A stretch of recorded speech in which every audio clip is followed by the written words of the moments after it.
தமிழர் தமிழர் ஒண்ணு ஆகாது தம்பி. பப்புலாம் எங்கிட்ட வேகாது. வாழ்தான். நாங்க விஜயநகர பேரரசு. திரும்ப விஜயநகர பேரரசு அமைக்கணுமான்னு நான் கேக்குறேன்.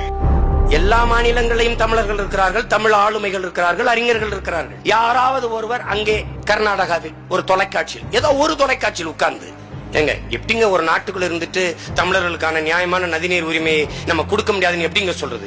சுப்ரீம் கோர்ட், உச்ச நீதிமன்றமே சொல்லிருச்சுலங்க. அப்படி யாராவது ஒருத்தன் கருத்து பதிவு பண்றானா? இல்ல ஒரு தமிழனுக்கு விவாதிக்க வாய்ப்பு கொடுக்கப்படுதா? இல்ல அப்படி ஒரு தமிழன் பதிவு செய்து உயிரோட வீட்டுக்கு போக முடியுமா? போக முடியாது. ஆனால் தமிழ்நாட்டில் தமிழர் அல்லாதோர் தமிழர் சிக்கலுக்கு, தமிழர்களுடைய கருத்துக்கு எதிராக பதிவு செய்து பத்திரமாக வீட்டுக்கு செல்ல முடிகிறது. காரணம், தமிழர்கள் ஜனநாயகவாதிகள். ஆனால் நாம் பழி சுமப்போம். இனவெறியர்கள், நம்ம இனவெறியர்கள் என்பார்கள், பிரிவினைவாதி என்பார்கள், அவர்கள் இனவெறியை தூண்டுகிறார்கள் என்பார்கள். ஆம், நாங்கள் இனவெறியை தூண்டுகிறோம், இல்ல தூண்டி விடுறோம். இருந்திருந்தா நீ எல்லாம் இந்த வார்த்தையை பேசியிருக்க முடியாது. நாங்கள் செய்வது இனவெறி என்றால் அதைவிட பெருமகிழ்ச்சி ஒன்றுமில்லை. நான் தான் சொன்னனே, வரலாற்றில் இப்போதுதான் அவர்கள் முதன்முறையாக எதிரியவே சந்திக்கிறார்கள்.